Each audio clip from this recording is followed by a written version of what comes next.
Alam niyo mga kapatid, may dalawang magkapatid na naglalaro at sila ay nagpapalayuan ng pagbato. So bumato yung panganay, siyempre panganay, malakas, ang layo ng bato. Yung bunso naman, kumuha rin siya ng bato. At nung time na siya ay bumato, ay ang lapit. Siyempre bata pa eh. Maya-maya, sabi ni kuya, nagyabang ulit si kuya, o ito bunso, tingnan mo to ha. Ibabato ko ulit tong batong ito. At nung binato ni kuya, ang layo. Talagang sabi ni palakpak si bunso, sabi, kuya, ang galing mo naman. Ang galing ng kuya ko. Hallelujah. So maya-maya, kumuha si kuya ng mas malaking bato. Sabi niya, bunso, tingnan mo ha, kung saan naabot itong ibabato ko na to. At habang ito ibinato ni kuya ng napakalakas niyang pagbato, sa di kalayuan mga kapatid, mayroon dumaan na bibe. Sapul na sapul yung bibe sa ulo at namatay. So sabi ni bunso, kuya, lagot ka kay lolo. Patay ka kay lolo. Namatay yung bibe ni lolo. At sakto naman na sila'y pinatawag ng lolo nila. At sabi ng lolo, mga apaw! Tayo na din tayo mag-almusal na. Hallelujah. So ngayon, punta yung dalawang magkapatid. Maya-maya, pagkatapos nilang mag-almusal, ang sabi ni lolo kay bunso, bunso, dahil ikaw naman ang bunso, ikaw ang magliligpit ng ating kinainan. So alam niyo, sabi ni bunso, kuya, narinig mo ba yon? Sinabi ni lolo. Sabi ng gano'n.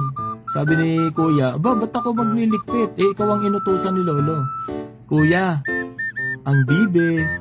Sabi ng gano'n. Pinaalala yung bibe. Di walang nagawa si kuya, kundi sumunod dun sa sinabi ni bunso. Siya ang nagligpit ng pinggan, siya ang nagligpit ng kinainan. Ngayon, nagtanghalian na. So, ang sabi ni lolo kay bunso, bunso, ako nga'y iyong ipag-igib at tayo'y magluluto na ng ating kakainin sa tanghalian. Alam niyo, sabi ni bunso kay kuya niya, kuya, narinig mo ba yung sinabi ni lolo? Sabi ni kuya, di ba't ikaw ang inuutusan? Sabi ng bunso, kuya, ang bibe. Sabi gano'n, pinaalala ulit yung bibe. So ngayon, walang nagawa si kuya kundi sumunod dun sa kapatid. Napaglalangan na naman siya.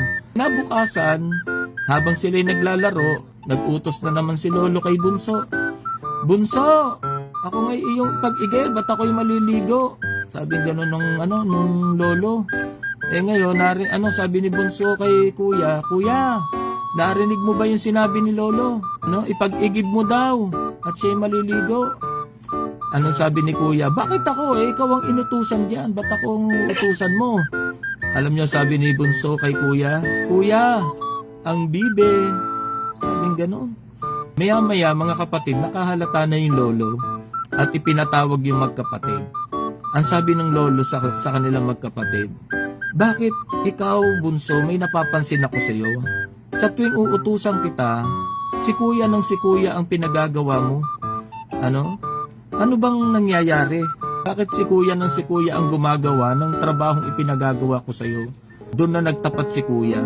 Alam niyo, sabi ni kuya, lolo, mayroon po akong nais ipagtapat sa inyo. Sabing ganon. Lolo, alam niyo po ba, nung kami naglalaro ni bunso, nagpapalayo ang kami ng pagbato. Aksidente ko pong nabato yung inyong bibe na dumadaan. Napatay ko po yung bibe niyo. Alam niyo, sabi ng lolo, alam mo iho, yun ay nakita ko Nakita ko na yung pagbato ako napapalakpak din Sabing ganun ng lolo. Yun nga lang, natamaan mo yung bibi ko at namatay. Kung ikaw baga naman ay nagsabi ng maaga, ikaw na may patatawarin ko ikay napaglalangan patuloy ni bunso. Sabing ganun. So yun po yung naging kwento mga kapatid ng ang bibe.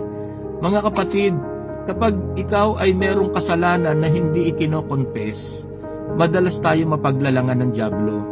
Amen? Kapag ang kasalanan mo ay hindi mo sinasabi sa Panginoon, kasi nga sabi sa 1 John 1:9, kung ipahahayag ng ating mga labi ang ating mga kasalanan, tapat at banal ang Panginoon na tayo po ipatatawarin. So kaya nga sabi ni lolo kay kuya, kung sinabi mo lang sa akin agad yan, patatawarin naman kita So yan tuloy, napaglalangan ka ni bunso. Sa tuwing uutusan ko si bunso, ikaw ang gumagawa. Kasi alam niyo kung bakit? Kapag hindi tayo confess, hindi tayo nakahingi ng tawad sa Panginoon, mapaglalalangan tayo ng kaaway.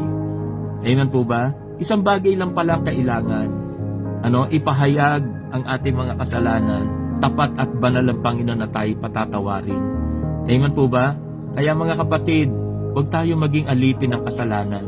Tayo po ay humingi ng tawad sa Panginoon at tapat ang Diyos na tayo patatawarin at tayo lilinisin sa lahat ng ating karumihan. Kaya mga kapatid, huwag po tayong mapaglalangan ng kaaway. Kung tayo may mga kasalanang nagagawa, nagiging alipin ng kasalanan, simple lang ang solusyon dyan, ipagtapat sa Diyos ang lahat. Amen?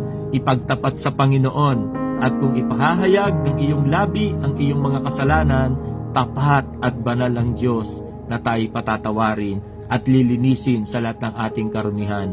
Purihin ang pangalan ng Panginoon.